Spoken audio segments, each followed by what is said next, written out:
ప్రాయశ్చిత్తం అనే చందమామ కథ చెప్పుకుందాం. ఒక గ్రామంలో కృష్ణయ్య అనే వడ్డీ వ్యాపారి ఉండేవాడు. అతను దయా దాక్షిణ్యాలు లేకుండా వడ్డీలకు వడ్డీ వసూలు చేసేవాడు. రుణస్థులను పీడించేవాడు. గ్రామస్తులకు అతనంటే చాలా కసిగా ఉండేది. ఒకనాడు ఊళ్ళో వాళ్ళు కొందరు పూటకూళ్ళ పెద్దమ్మ ఇంట కలుసుకొని కృష్ణయ్యకు శాస్తి చెయ్యడానికి ఒక పథకం ఆలోచించారు. వాళ్ళు వేసిన పథకంలో పూటకూళ్ళ పెద్దమ్మ ముఖ్య పాత్ర వహించవలసి ఉన్నది. అందుకు ఆమె ఒప్పుకున్నది. కొద్ది రోజుల అనంతరం ఆ ఊళ్ళో గంగమ్మ జాతర బ్రహ్మాండంగా జరిగింది. జాతరకు ఎక్కడెక్కడి నుంచో ప్రజలు తండోపతండాలుగా వచ్చారు. అప్పుడు పూటకూళ్ళ పెద్దమ్మ పైనుంచి కిందికి అంతులేని బంగారు ఆభరణాలు ధరించి జాతరలోకి వెళ్ళి అందరికీ కనిపించేలాగా తెగ తిరిగింది. జనమంతా పెద్దమ్మ నగలకేసి తేరిపార చూశారు. ఆ నగలన్నీ ఊళ్ళో వాళ్ళు ఆమెకు అరువు ఇచ్చినవే. ఎరిగిన వాళ్ళు పెద్దమ్మను చూసి కూడు అమ్ముకుని బతికే పెద్దమ్మ ఎంత బంగారం చేర్చిందో అని ఆశ్చర్యపోయారు. అదే సమయంలో ఘరానా దొంగలు నలుగురు ఆమె నగల మీద కన్ను వేశారు. జాతర ముగిసింది.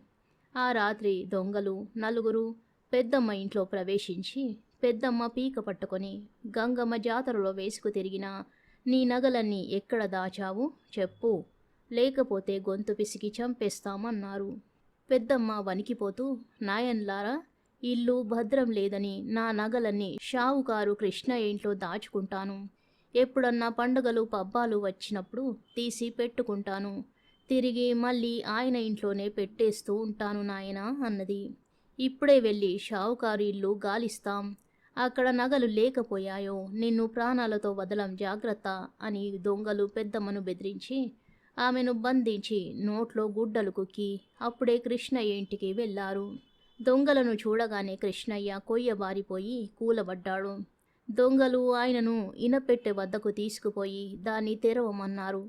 కృష్ణయ్య చేతులు జోడించి, ఒరే నాయన్లారా, నా వద్ద ఏముందిరా, మీకు ఎవరు చెప్పారురా, ఏమీ లేదే అన్నాడు. మాకు ఎవరూ చెప్పలేదు, ముందు పెట్టె తెరువు అంటూ బాకులు చూపారు దొంగలు. కృష్ణయ్య వణికిపోతున్న చేతులతో రొండి నుంచి తాళాలు తీసి ఇనపెట్టె తెరిచాడు. దాని నిండా ఊళ్ళో వాళ్ళు కుదువబెట్టిన నగలున్నాయి. దొంగలు అమితానందంతో ఇనపెట్టె ఖాళీ చేసి తమ సంచుల నిండా నగ నట్రా నింపుకొని పూటకుల పెద్దమ్మ ఇంటికి వెళ్ళి, పెద్దమ్మ, నిజం చెప్పావు, ఇవి ఉంచుకో అని ఆమెకు కొన్ని నగలిచ్చి వెళ్ళిపోయారు. అయితే ఈ పథకమంతా వేసిన పెద్దలు ముందుగానే మనుషులను ఏర్పాటు చేసి దొంగలు ఊరి పొలిమేర దాటగానే వాళ్ళను పట్టుకొని వాళ్ళు కృష్ణయ్య ఇంట కాజేసిన నగలను రహస్యంగా తాకట్టు ఉంచిన వారికి చేర్చారు. పెద్దమ్మ కూడా తనకు దొంగలిచ్చిన నగలను ఎవరివి వారికి ఇచ్చేసింది. కథ సమాప్తం. చిన్నడి యుక్తి అనే మరో కథ చెప్పుకుందాం. పూర్వం కొండ ప్రాంతంలో ఒక చిన్న గ్రామం ఉండేది. ఆ ప్రాంతమంతా అనాదిగా ఒక జమీందారు కుటుంబానికి చెందినది. గ్రామస్తులు అమాయకులు, జమీందారు కూడా అమాయకుడే. గ్రామస్తులు పొలాలలో పండిన ధాన్యంలో కొంత భాగం జమీందారుకు పంపేవాళ్ళు. అలాగే కూరగాయలు వగైరాలు కూడా జమీందారు ఇంటికి చేరేవి. జమీందారు ఎవరికి జీతాలు బత్తాలు ఇచ్చేవాడు కాదు. ఎందుకంటే ఆ ఊరికి సంబంధించిన భూములన్నీ జమీందారువే. గ్రామంలో ఉండే వాళ్ళంతా ఆయన పాలెగాళ్లే. ఇది అక్కడి ఆనవాయితీ. జమీందారుకు మాంసం అంటే చాలా ఇష్టం. గ్రామస్తులు వంతులు వేసుకుని రోజు ఒక వీసెడు మాంసం జమీందారుకు పంపాలి. ఇది దాటరాని నియమం. ఎవరన్నా ఈ నియమాన్ని ఉల్లంఘిస్తే తీవ్రమైన శిక్ష పొందేవారు. ఆ ఊళ్ళో ఒక చివరగా చిన్నడు అనేవాడు చిన్న పాక వేసుకుని ఉండేవాడు. వాడికి ఎవరూ లేరు. కోళ్ళు బాతులు పెంచుకుని జీవిస్తూ ఉండేవాడు. ఒకరోజు జమీందారుకు మాంసం తేవడం వాడి వంతు వచ్చింది. మాంసం కోసం వాడు అడవికి వెళ్ళాడు. అదృష్టవశాన వాడికి అడవిలో పెద్ద లేడీ చిక్కింది. దానికోసం వాడు చాలా శ్రమపడ్డాడు. దాన్ని తీసుకుపోయి జమీందారుకు ఇయ్యడం వాడికి ఇష్టం లేకపోయింది. జమీందారీలో గల ఆనవాయితీలను మార్చడానికి వాడికి ఒక ఉపాయం కూడా తట్టింది. చిన్నడు ఆ రోజంతా అడవిలోనే ఉండి వాడు లేడి తల నరికి మంటల్లో కాల్చి కడుపు నిండా తిని హాయిగా పడుకున్నాడు. ఆ రోజు జమీందారుకు మాంసం అందలేదు. ఆయన కోపంతో చిందులు తొక్కి కొరడా తెప్పించి చిన్నన్ని శిక్షించడానికి ఎదురు చూడసాగాడు. మర్నాడు ఉదయం చిన్నడు లేచి లేడి మొండాన్ని భుజాన వేసుకుని రావడం చూడగానే జమీందారు ఆగ్రహం చప్పున చల్లారిపోయింది. చిన్నడు తన కోసం అంత మాంసం తెచ్చినందుకు ఆయన వాణ్ణి తన మనసులో మెచ్చుకున్నాడు. చిన్నడు లేడి మొండాన్ని జమీందారు ముందు పెట్టి రొప్పుతూ నిలబడ్డాడు. వాణ్ణి చూసి జాలి పడుతూ జమీందారు, ఏరా చిన్నా, నిన్న రాలేదు? ఈ వెధవది నిన్ను అడవి అంతా తిప్పి ఉంటుంది అన్నాడు. చిన్నడు తల అడ్డంగా తిప్పి, కాదు కాదు, దీనికంతా పెద్ద కథ ఉన్నది. ఒక కుందేలును చంపి తెస్తూ దారిలో ఒక మర్రి చెట్టు కింద క్షణంసేపు ఆగాను. అంతలో భుజాన ఉన్న కుందేలు శవం చెట్టు మీదికి ఉరికింది. బిత్తరపోయి పైకి చూసేసరికి కళ్ళు జిగేలుమనే వెలుగు కనిపించింది. ఆ వెలుగులో ఒక స్త్రీ కనిపించి, భ్రష్టుడా, ఇంతేనా నీ విశ్వాసం?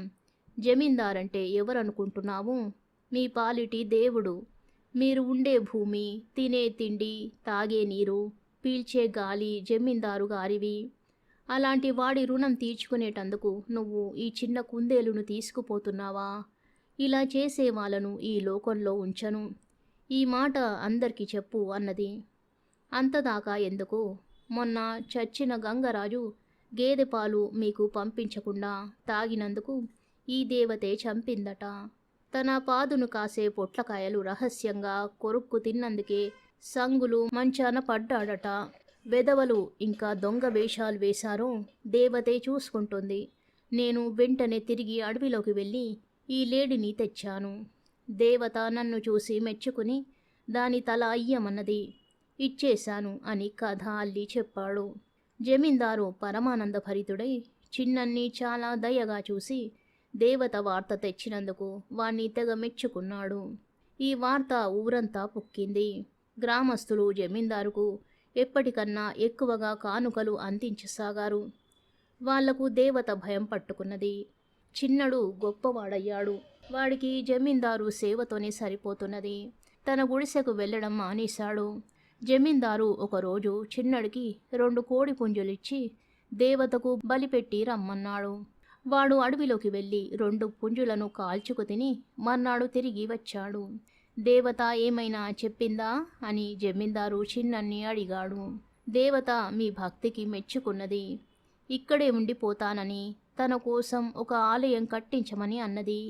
ఆ ఆలయం కట్టడానికి పాపిష్టి ప్రజల సొమ్ము వాడవద్దని, మీ డబ్బుతోని కట్టించమని అన్నది అన్నాడు చిన్నడు. ఆ దేవత అనుగ్రహం మనకు ఉండాలే గాని ఎంత ఖర్చైనా చేస్తాను అన్నాడు జమీందారు చేతులెత్తి నమస్కారం చేస్తూ. గ్రామంలో ఎవరికి ఏ సంకటం కలిగినా ఆ దేవత మహిమే అని చిన్నడు ప్రచారం చేసి జనాన్ని అదరగొట్టసాగాడు. జమీందారు దేవతకు పూర్తిగా దాసానుదాసుడైపోయాడు. ఆయన డబ్బును మంచినీరులాగా ఖర్చు చేసి ఊరి బయట దేవతకు పెద్ద ఆలయం కట్టించాడు. దేవతకు జమీందారుకు మధ్య సంధానకర్త చిన్నడు. ఆలయంలో ఏది ఎలా ఉండాలో దేవతను అడిగి చిన్నడు చెప్పటము, జమీందారు ఆ ప్రకారమే చేయడము జరిగింది. చిన్నడు ఆలయంలో అతి భయంకరమైన శక్తి స్వరూపం గల విగ్రహాన్ని ప్రతిష్ఠింపజేశాడు. ఆలయం పూర్తి అయిన రోజున గొప్ప ఉత్సవము, ప్రజలందరికీ సంతర్పణలు జరిగాయి. ఆలయం ఖర్చు యావత్తు జమీందారే భరించాడు. దానికి తగ్గట్టు ప్రజల నుంచి ఆయన రాబడి కూడా హెచ్చింది. ఆ సంవత్సరమే ఆ ప్రాంతంలో కరువు పరిస్థితి ఏర్పడింది. వానలు లేవు, పంటలు లేవు, జనం తిండికి మాడుతున్నారు. జమీందారు దగ్గర అంతులేని ధాన్యం పోగుపడి ఉన్నది. అయినా ఆయన కూడా కరువు చూసి భయపడి ధాన్యపు కొట్లకు జాగ్రత్తగా తాళాలు వేయించాడు.